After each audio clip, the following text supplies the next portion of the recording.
সবাইকে আমন্ত্রণ দেশ টিভি স্পোর্টস আওয়ারের সঙ্গে আছি আমি তামিমুর রহমান তন্ময়। শুরুতেই জানাবো ক্রিকেটের খবর।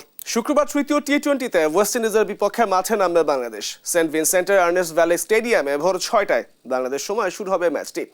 প্রথম দুই ম্যাচে জিতে ইতিমধ্যেই সিরিজ জয় নিশ্চিত করেছে বাংলাদেশ, তাই হোয়াইট ওয়াশের লক্ষ্য নিয়েই মাঠে নামবে লিটন দাসের দল। আর শেষ ম্যাচ জিতে হোয়াইট ওয়াশ এড়াতে মরিয়া স্বাগতিক ক্যারিবিয়ানরা। ডেস্ক রিপোর্টে জানবো বিস্তারিত। ওয়েস্ট ইন্ডিজের কাছে ওয়ানডে সিরিজে হোয়াইট ওয়াশ হওয়ার পর টি-20তে ঘুরে দাঁড়িয়েছে বাংলাদেশ দল। এবার স্বাগতিকদের পাল্টা হোয়াইট ওয়াশ করার সুবর্ণ সুযোগ টাইগারদের সামনে। প্রথম দুই ম্যাচ জিতে দীর্ঘ 6 বছর পর ক্যারিবীয়দের বিপক্ষে টি-20 সিরিজ জয় নিশ্চিত করেছে তারা। এবার তৃতীয় ম্যাচেও জয়ের লক্ষ্য লিটন দাসের দলের। আর্নেস্ট ভ্যালি লো স্কোরিং উইকেটে রান পেতে বেশ সংগ্রাম করতে হচ্ছে ব্যাটারদের। তবে প্রথম দুই ম্যাচেই বাংলাদেশের টপ অর্ডার ব্যাটারদের ব্যর্থতা ছিল চোখে পড়ার মতো। একমাত্র সৌম্য সরকার ছাড়া সেভাবে রান পাননি কেউই। অধিনায়ক লিটন দাসের ফর্মহীনতা ভোগাচ্ছে দলকে।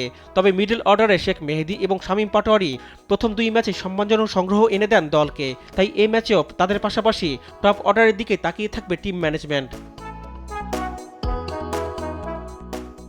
তবে বাংলাদেশের জন্য বড় দুঃসংবাদ হয়ে এসেছে ফর্মে থাকা সৌম্য সরকারের চোট।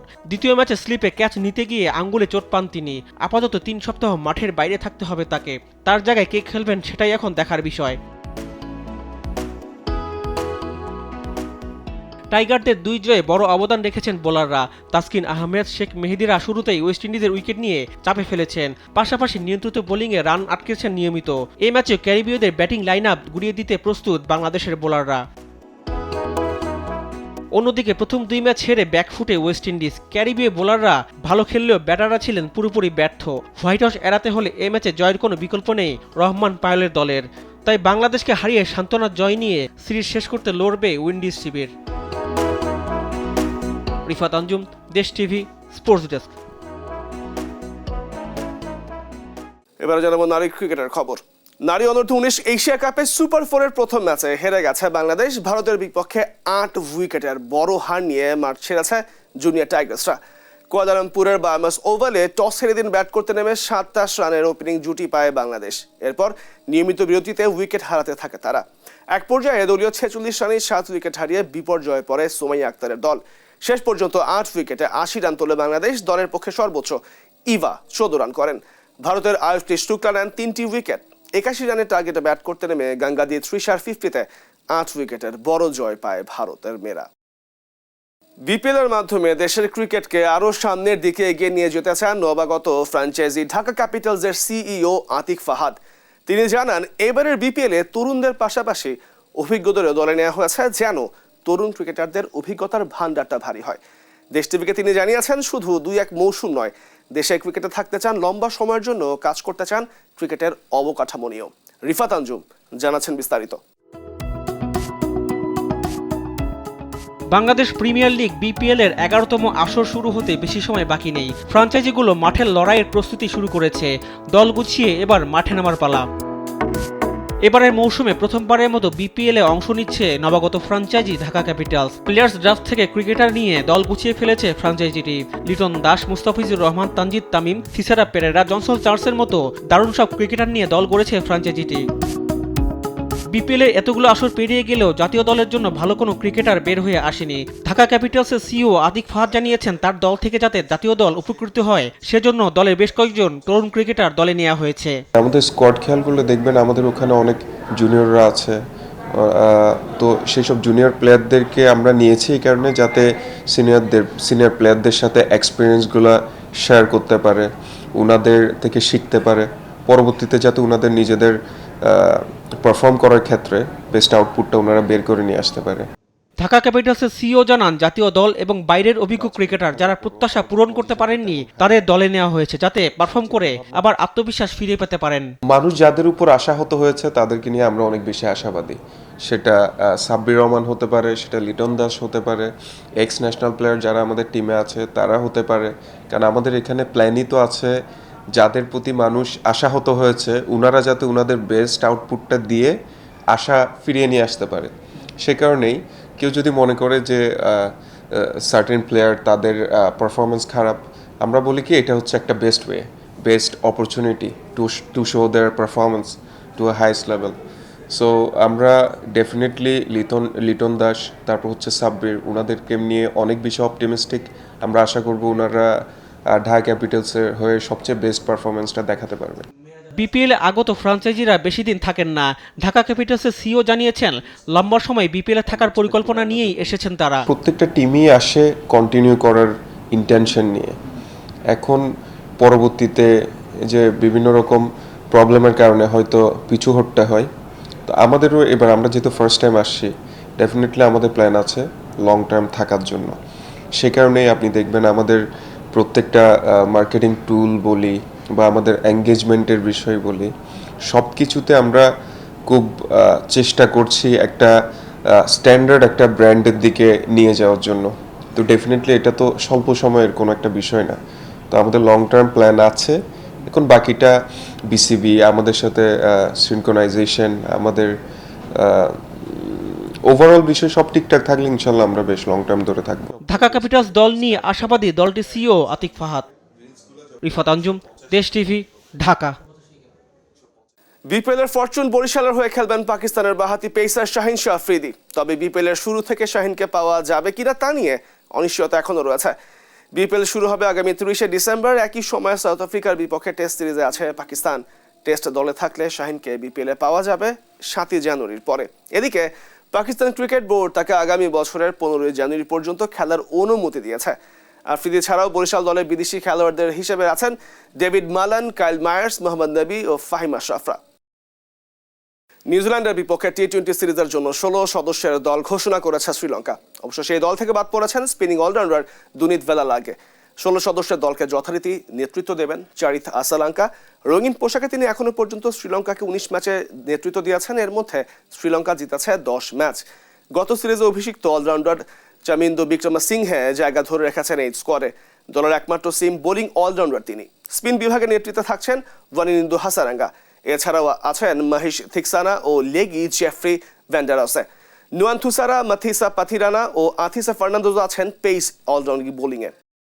দক্ষিণ আফ্রিকার বাঁহাতি স্পিনার কেশব মহারাজ পাকিস্তানের বিপক্ষে ওয়ানডে সিরিজ থেকে ছিটকে গেছেন ইনজুরিতে। প্রথম ওয়ানডেতে শুরুর আগে ওয়ার্ম আপে চোট পেয়ে মাঠ ছাড়েন তিনি। পরে স্ক্যানে তার বা পায়ের সাইড স্ট্রেইন ইনজুরি ধরা পড়ে।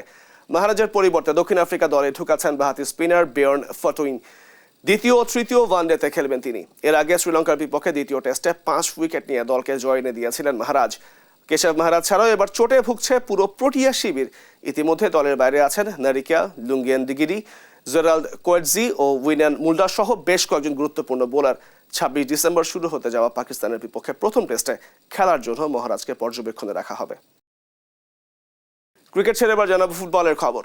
প্রথমবারের মতো আয়োজিত ফিফা ইন্টারকন্টিনেন্টাল কাপের শিরোপা জিতেছে রিয়াল মাদ্রিদ। ফাইনালে কাতারের লুসাইল স্টেডিয়ামে মেক্সিকোর ক্লাব পাচুকাকে 3-0 গোলে হারিয়েছে গ্যালাক্টিকোরা। এই নিয়ে চলতি বছরে পঞ্চমবারের মতো শিরোপা উৎসব করল কার্লোস আনচেলোত্তির দল। আর্জেন্টিনা বিশ্বকাপ জয়ের 2 বছর পূর্তির দিনে কাতারের সেই লুসাইল স্টেডিয়ামে আরেকটি মহাদেশীয় টুর্নামেন্টের ফাইনাল খেলতে নেমেছিল রিয়াল মাদ্রিদ। 2022 সালে ফাইনাল হেরে যেখানে কান্না ভেজা চোখে মাঠ ছেড়েছিলেন কিলিয়ান এমবাপ্পে, সেখান থেকেই এবার শিরোপা হাতে মাঠ ছাড়লেন চওড়া হাসি নিয়ে। সেই সাথে মেক্সিকোর ক্লাব পাচুকাকে 3-0 গোলে হারিয়ে নতুন আরেকটি ট্রফি নিজেদের ট্রফি কেসে যুক্ত করল রিয়াল মাদ্রিদ। প্রথমবারের মতো আয়োজিত ফিফা ইন্টারকন্টিনেন্টাল কাপে সরাসরি ফাইনাল খেলতে নেমেছিল রিয়াল। দু দলের পারফরমেন্স এবং শক্তিমত্তায় পরিষ্কার ফেভারিট ছিল গ্যালাক্টিকোরাই। তবে লুসাইলের সবুজ গালিচায় শুরু থেকেই রিয়ালের চোখে চোখ রেখে লড়াই করে যাচ্ছিল পাচুকা। প্রথমে গোল করার মতো দুটো ভালো সুযোগ পেয়েছিল তারাই, তবে ফরোয়ার্ডদের ব্যর্থতায় গোল পায়নি মেক্সিকোর ক্লাবটি। ম্যাচের 37 মিনিটে রিয়ালকে প্রথম লিড এনে দেন কিলিয়ান এমবাপ্পে। সদ্য FIFA the best Joyee Brazilian তারকা ভিনিসিয়াসের দারুণ এক কাটব্যাক থেকে আলতো টোকায় পাচুকার জালে বল জড়ান এমবাপ্পে। ইনজুরির কারণে এই ম্যাচ খেলতে পারবে কিনা এমন সংশয়কে ভুল প্রমাণ করে শুরুর একাদশেই ছিলেন এই ফরাসি তারকা। বিরতির পর আক্রমণের ধার বাড়ায় রিয়াল। 53 মিনিটে ব্যবধান দ্বিগুণ করেন রদ্রিগো। এমবাপ্পের কাছ থেকে বল পেয়ে দুর্দান্ত ড্রিবলিংয়ে পাচুকা রক্ষণকে বোকা বানিয়ে বাঁকানো শটে জালে বল জড়ান এই ব্রাজিলিয়ান। 71 মিনিটে ব্যবধান কমানোর সুযোগ পেয়েও কাজে লাগাতে পারেনি পাচুকা। ম্যাচের 84 মিনিটে তৃতীয় গোল পায় রিয়াল। বক্সের মধ্যে লুকাস ভাস্কেসকে ফাউল করায় ভিআর দেখে পেনাল্টির সিদ্ধান্ত দেন রেফারি। স্পট কিক থেকে পাচুকার জালে বল জড়াতে ভোলেননি ভিনিসিয়াস। ম্যাচের যোগ করার সময় রিয়ালের জালে বল জড়ালেও অফসাইডে বাতিল হওয়ায় আর ম্যাচে ফেরা হয়নি পাচুকার। 3-0 গোলের জয় নিয়ে শিরোপা উৎসবে মাতে আনচেলিত্ত শিবির। চলতি মৌসুমে স্প্যানিশ লিগ, লা লিগা, ইউএফা সুপার কাপ এবং স্প্যানিশ সুপার কাপের পর এই নিয়ে পঞ্চম শিরোপা ঘরে তুলল রিয়াল মাদ্রিদ। জুবায়ের নূর, স্পোর্টস ডেস্ক, দেশ টিভি।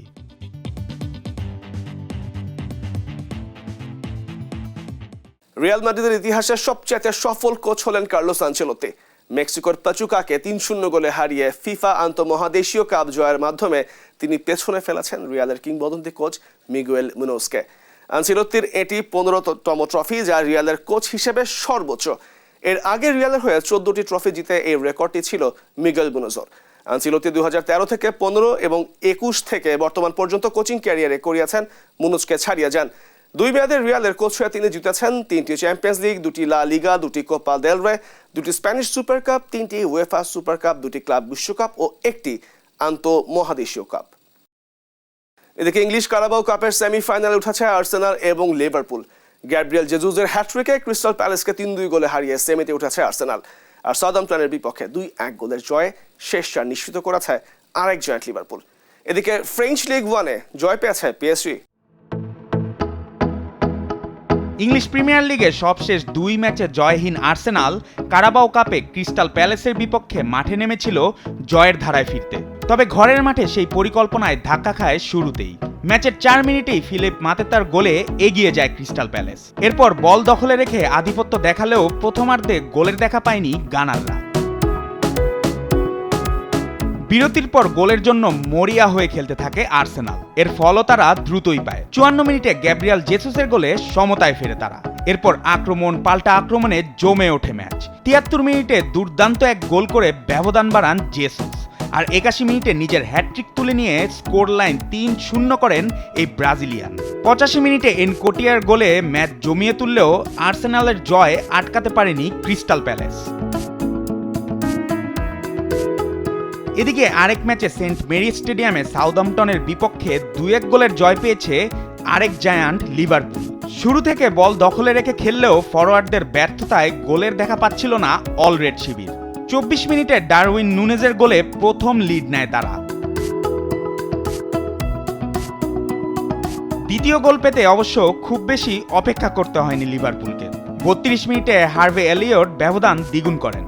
বিরতির পর কিছুটা কমে আসে লিভারপুলের আক্রমণ ধার। এই সুযোগে 59 মিনিটে গোল করে ব্যবধান কমান ক্যামেরন আর্চার।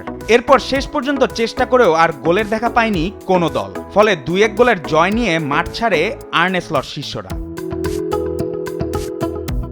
এদিকে ফ্রেঞ্চ লিগ 1-এ বড় জয় পেয়েছে জায়ান্ট পিএসজি।